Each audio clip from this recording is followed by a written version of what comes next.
How did Roman law develop ancient trust principles? Imagine a legal system where your property could be entrusted to someone else, not just for now but for future generations. That's what Roman law started to do long ago.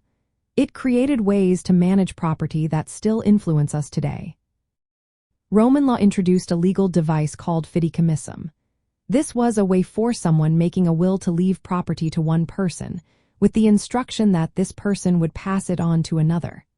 At first, these promises were moral commitments, not enforceable by law. But over time, especially during the early Roman Empire, they gained legal power through imperial authority.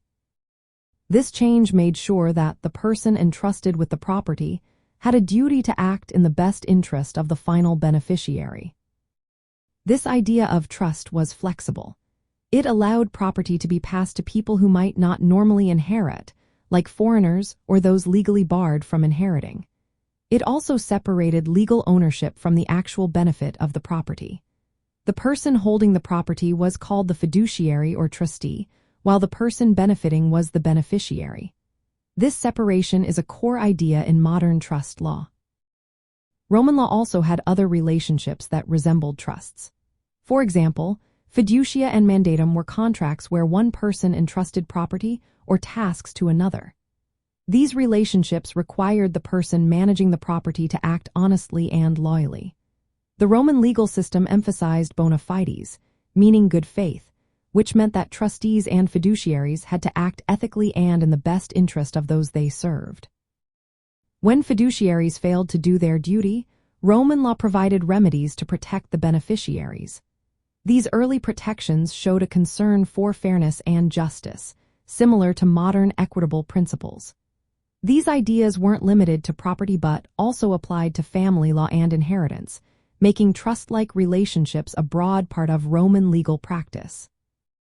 Although Roman Fideicommissa were mainly used in wills and not during a person's lifetime, they laid the groundwork for the idea of separating ownership from benefit.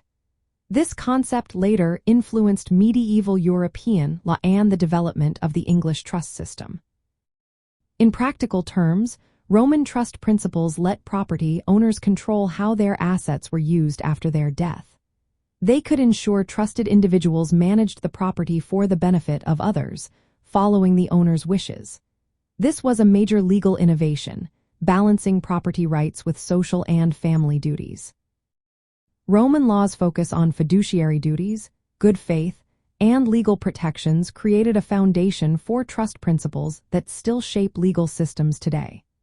These early ideas about managing and protecting property through trusted individuals helped form the basis of modern trust law, showing how ancient legal concepts continue to influence us.